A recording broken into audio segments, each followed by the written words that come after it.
آئیے ہم کچھ عرض و معروضات کرنے سے قبل اپنے آقا نامدار، مدینے کے تاجدار،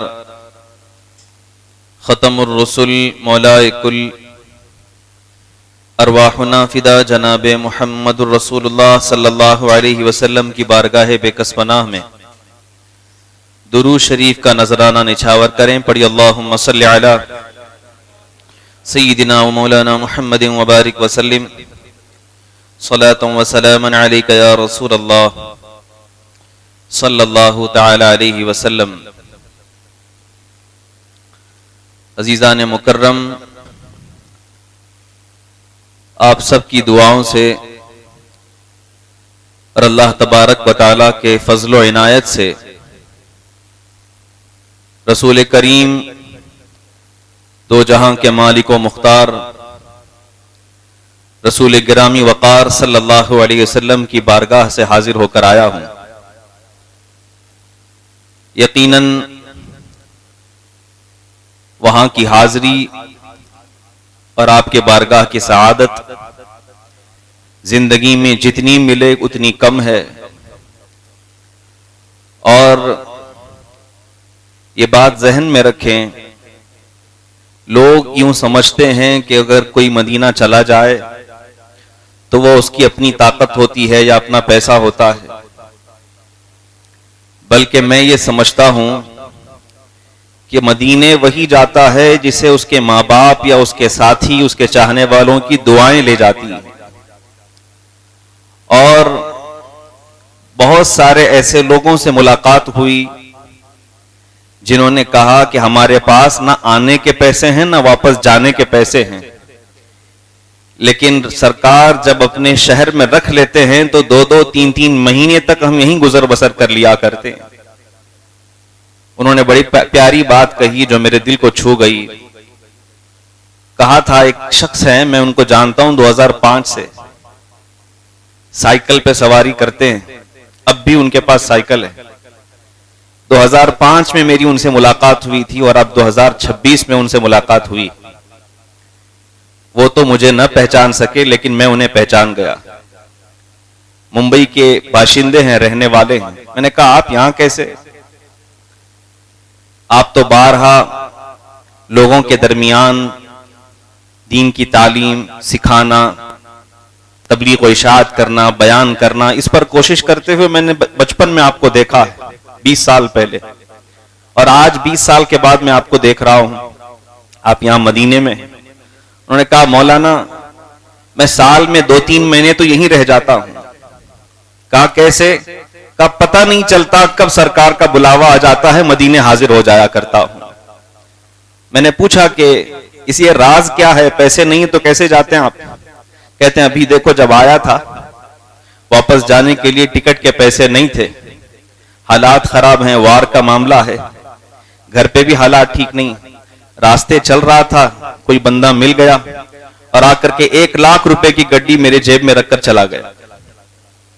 مجھے اعلیٰ حضرت کا وہ شعر یاد آ گیا۔ اعلیٰ حضرت فرماتے ہیں مدینے کے خطے خدا تجھ کو رکھے، غریبوں فقیروں کے ٹھہرانے والے، چمک تجھ سے پاتے ہیں سب پانے والے، میرا دل بھی چمکا دے چمکانے والے۔ اللہ آپ سب کو مدینے کی حاضری نصیب کرے۔ عزیزان مکرم، رسول پاک صلی اللہ علیہ وسلم کی عزت ہمارے لیے سب سے بڑی دولت ہے، ان کی محبت ہماری زندگی کا اصل سرمایہ ہے، اور جو اس بارگاہ تک دلی طور پر ہو یا جسمانی طور پر ہو پہنچ گیا وہ دنیا اور آخرت میں کامیاب ہو گیا۔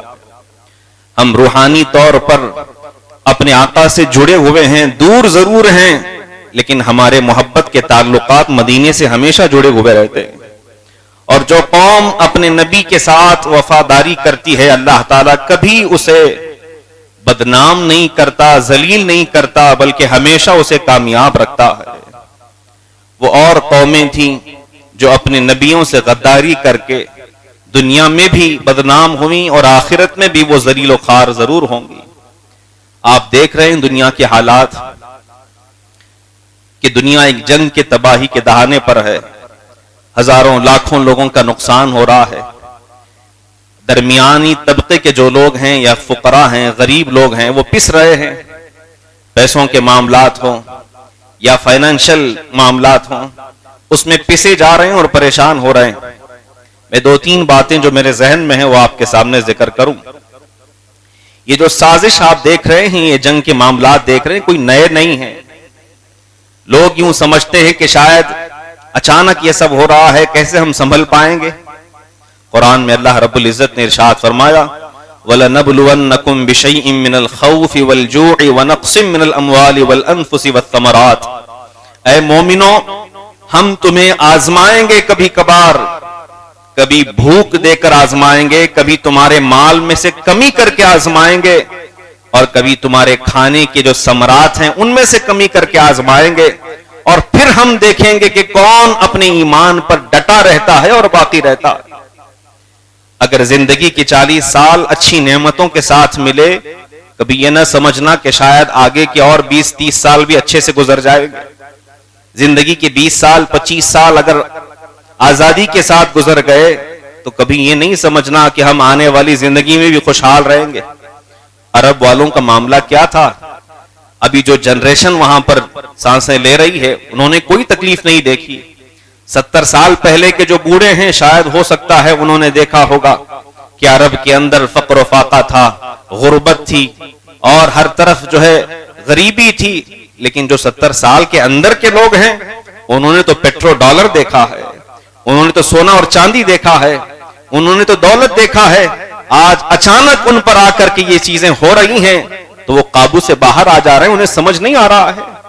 اب نبی پاک صلی اللہ علیہ وسلم کی وہ بات سمجھ میں آتی ہے، اللہ فرماتا ہے کبھی کبھار میں اپنے بندوں کو آزماؤں گا، ان کا مال چھین کر کے بھی آزماؤں گا، ان کی اولاد لے کر کے بھی آزماؤں گا۔ یہ ہمارا جسم، ہماری نعمتیں، ہماری سانسیں، یہ سب اللہ کی دی ہوئی نعمتیں، وہ جب چاہے لے لے، جب چاہے عطا کر دے۔ کبھی یہ نہ سمجھنا کسی دولت مند شخص کو دیکھ کر یا کسی عزت والے کو دیکھ کر یا کسی علم والے کو دیکھ کر کہ اس کے پاس سب کچھ ہے، خیر ہی خیر ہے۔ اس دنیا کے اندر اگر کسی کے پاس دولت ہے تو وہ بھی اللہ کی طرف سے آزمائش ہے، اور اگر کسی کے پاس علم ہے تو بھی اللہ کی طرف سے آزمائش ہے، اور اگر کسی کے پاس غریبی ہے تو بھی اللہ کی طرف سے آزمائش ہے۔ اللہ آزماتا ہے کہ کون کس حال میں میرے ایمان پر باقی رہتا ہے یا یہاں سے ہٹ جاتا ہے۔ وہ قومیں تباہ ہو جاتی ہیں جو مشکلات کے وقت اللہ رب العزت سے روگردانی کرتی ہیں، اپنا چہرہ موڑ لیتی ہیں۔ آج آپ دیکھ رہے ہیں کہ پوری دنیا جو ہے ایک جنگ کے دہانے پر ہے۔ اگر یہ وار آگے بڑھ گیا اور معاملات پھیل گئے، ہاتھ سے نکل گئے، تو شاید وہ نیوک کا وار شروع ہو جائے گا، جس کو ہم نیوکلیئر کہتے ہیں۔ اس کی خطرناک، اس کی چیزیں اور اس کے ریڈیشن اتنے خطرناک ہیں کہ چند منٹوں کے اندر ہزاروں لاکھوں لوگ مر جائیں گے اور ختم ہو جائیں گے، اور سالوں سال تک وہاں کوئی آب و دانہ نہیں ملے گا۔ ہیروشیما اور ناگاساکی کے حالات آپ مجھ سے بہتر جانتے ہیں۔ آج اس معاملے کو ہوئے تقریباً 40 سے 60 سال ہو گئے، اور اب بھی حالات ایسے ہیں کہ وہاں پر لوگ لولے اور لنگڑے پیدا ہوتے ہیں۔ یہ انسانوں کی جنگ ہے۔ اللہ نے تو انسانوں کو اپنی عبادت کے لیے پیدا کیا تھا۔ جب اللہ نے حضرت آدم کو پیدا فرمانے کا ارادہ کیا، اس وقت اپنے فرشتوں کو بلا کر کے کہا تھا، اے فرشتوں، قرآن میں ہے پہلے پارے میں 4واں صفحہ، وَإِذْ قَالَ رَبُّكَ لِلْمَلَائِكَةِ إِنِّي جَاعِلٌ فِي الْأَرْضِ خَلِيفَةً۔ اللہ فرماتا ہے، اے فرشتوں، میں زمین میں اپنا ایک نائب بنانا چاہتا ہوں۔ نائب کا مطلب اللہ رب العزت اپنے بعد جس کو سب سے بڑا مقام عطا فرما رہا ہے، اپنا نائب بنا کر کے بھیجنا چاہتا ہوں، اپنا خلیفہ بنا کر بھیجنا چاہتا ہوں۔ تو فرشتوں نے کیا کہا تھا جانتے ہیں؟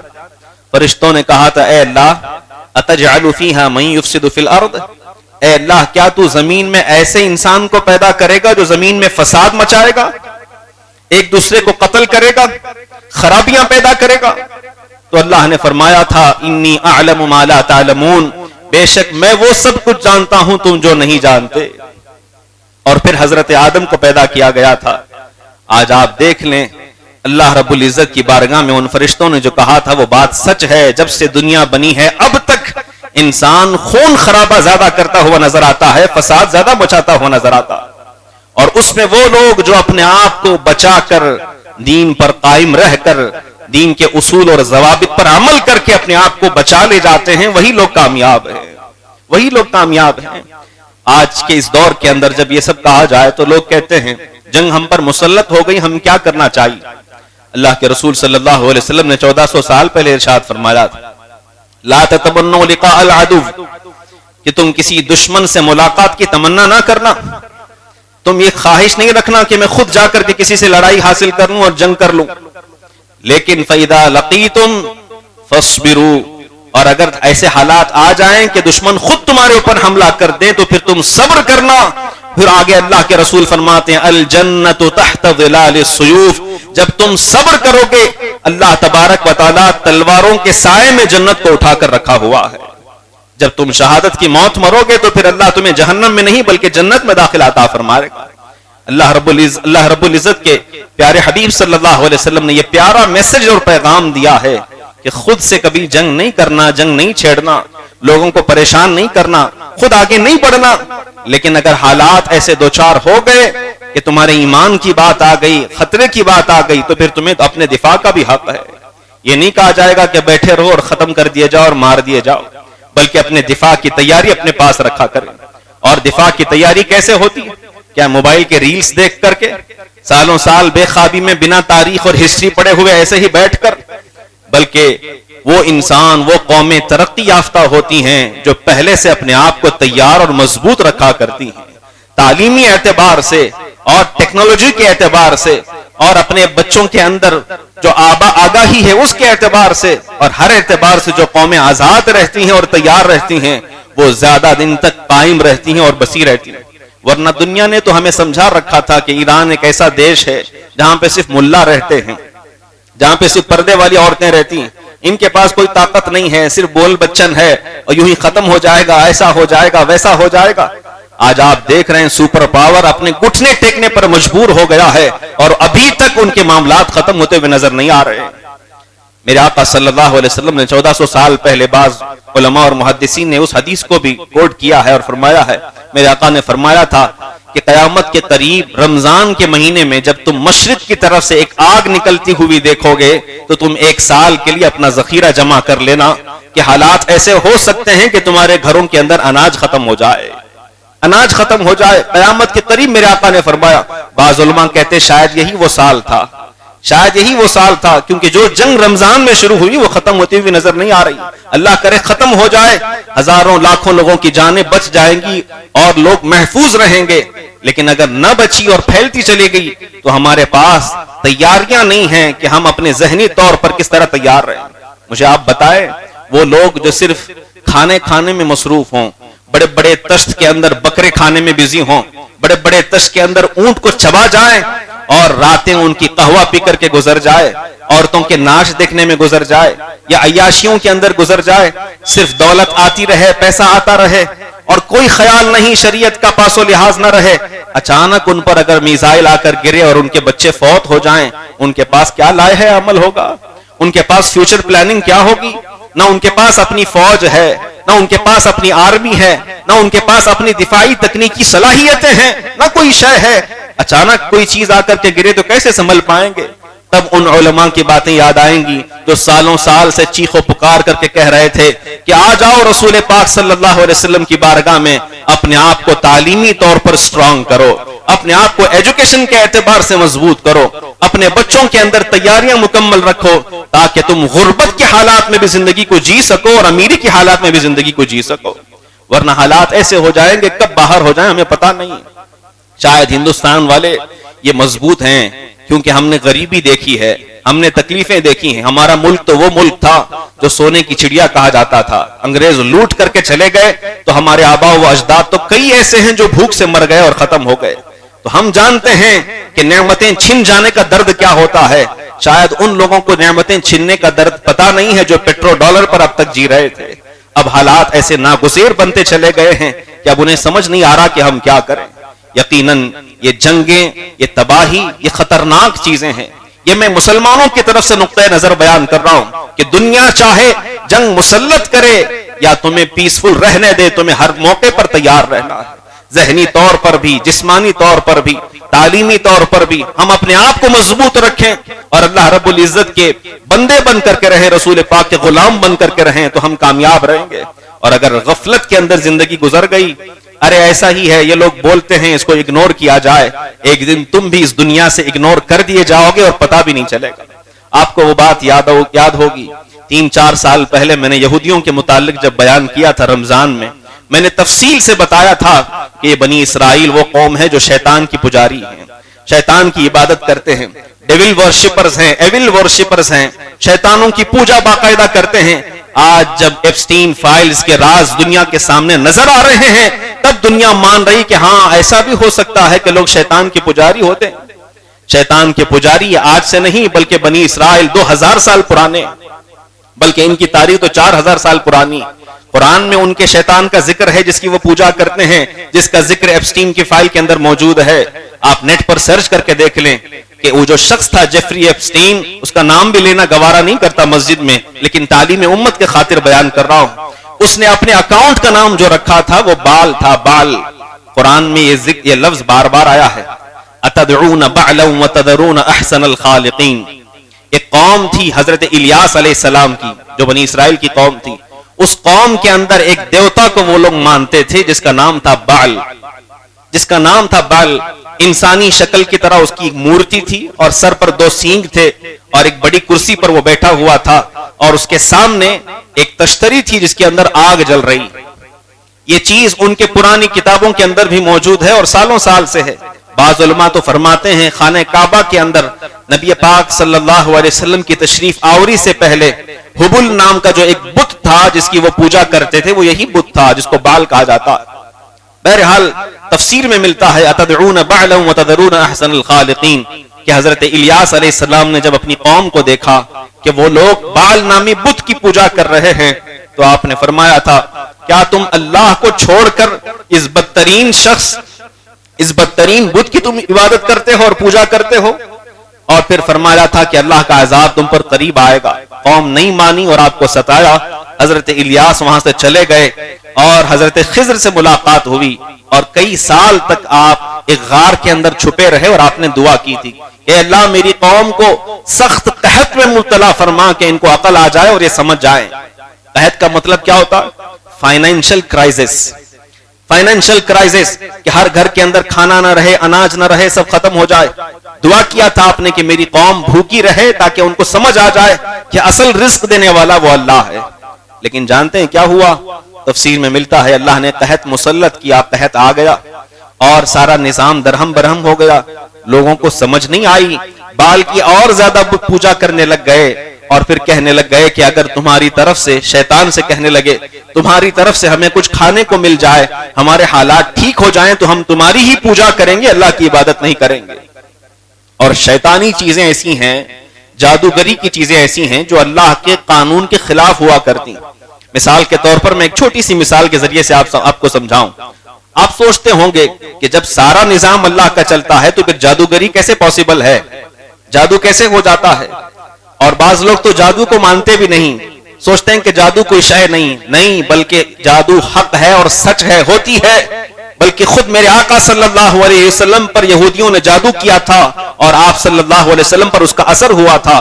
تب اللہ نے قرآن میں 2 سورتیں نازل فرمائی تھی، قل اعوذ برب الفلق، قل اعوذ برب الناس۔ اے محبوب روزانہ ان کو پڑھ کر کے اپنے آپ پر دم کیا کریں، جادو کا اثر کافور ہو جائے گا۔ یہ دونوں سورتیں اسی وقت نازل کی گئی تھی، تو جادو حق ہے، جادو ہوتا ہے۔ لیکن بہت سارے لوگوں کے ذہن میں ہوگا کہ جادو اگر ہو جاتا ہے سکسیسفل تو پھر اللہ کی قدرت کہاں گئی، اللہ کا قانون کہاں گیا؟ یقیناً اللہ کا قانون مکمل ہے، اللہ کا نظام مکمل ہے، کوئی اس میں ادھوری بات نہیں۔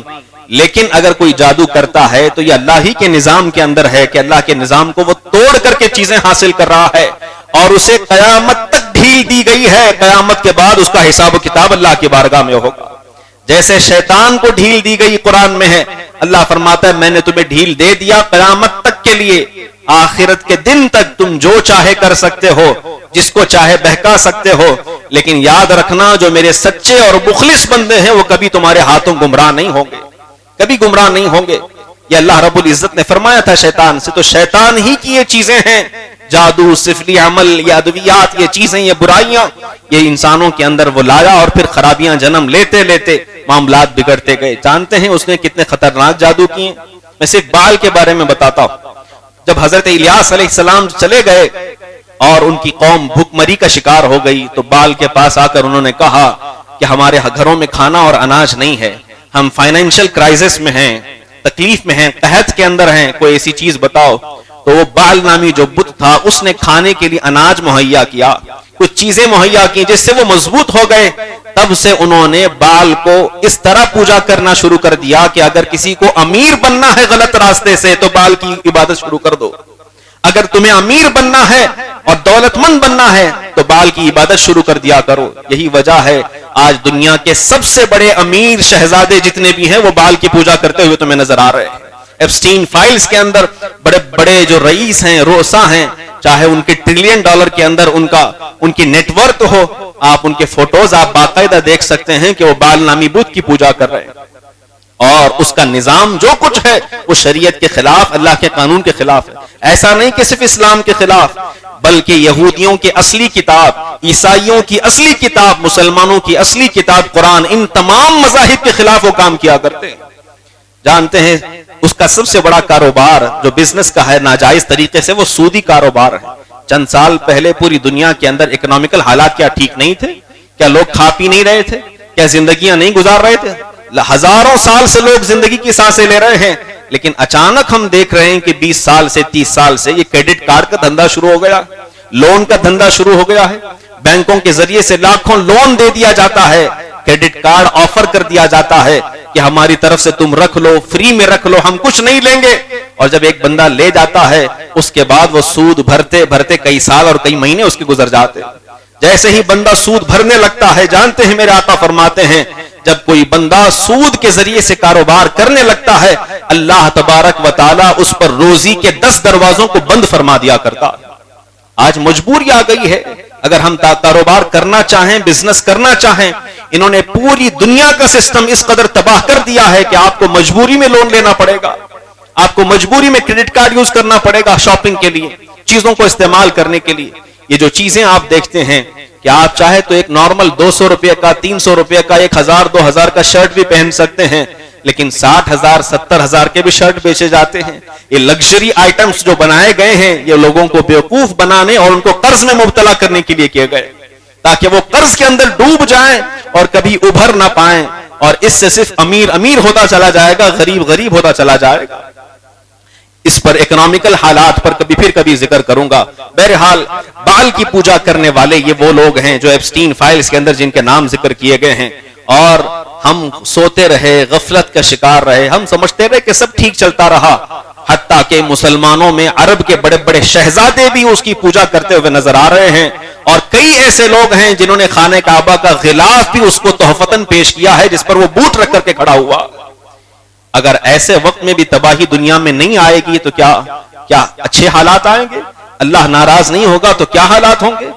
یقیناً میرے اللہ نے قرآن میں ارشاد فرمایا ہے، اللہ فرماتا ہے اگر تم میری عبادت کرتے رہے اور میرے راستے پر چلتے رہے تو یقیناً میں تمہیں قائم رکھوں گا، وَإِن تَتَوَلَّوْا يَسْتَبْدِلْ قَوْمًا غَيْرَكُمْ، اور اگر تم پھر گئے مجھ سے تو تمہیں ختم کر دوں گا، تمہاری جگہ دوسری قوم کو لاؤں گا۔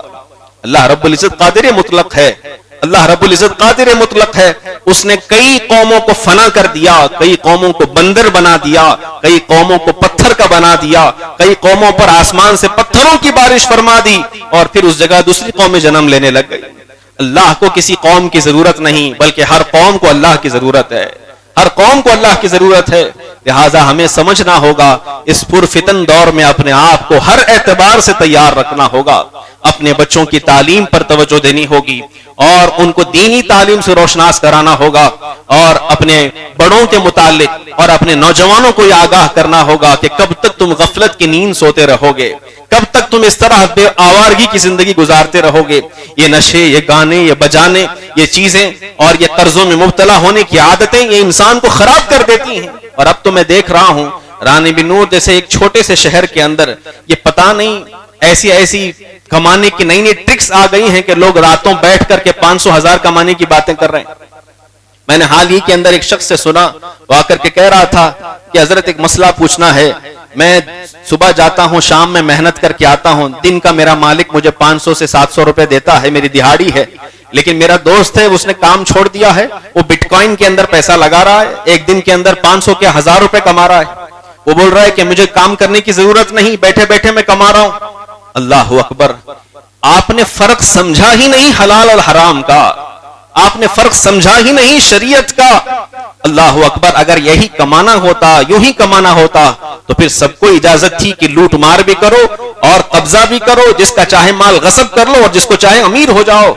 شریعت یہ نہیں سکھاتی, شریعت نے حلال اور حرام کے درمیان فرق رکھا ہے کہ حلال طریقوں سے کماؤ گے تبھی وہ تمہارا لقمہ حلال ہوگا, حرام لقمہ اگر کماؤ گے تو تم اپنے پیٹ کے اندر جہنم کی آگ بھر رہے ہو.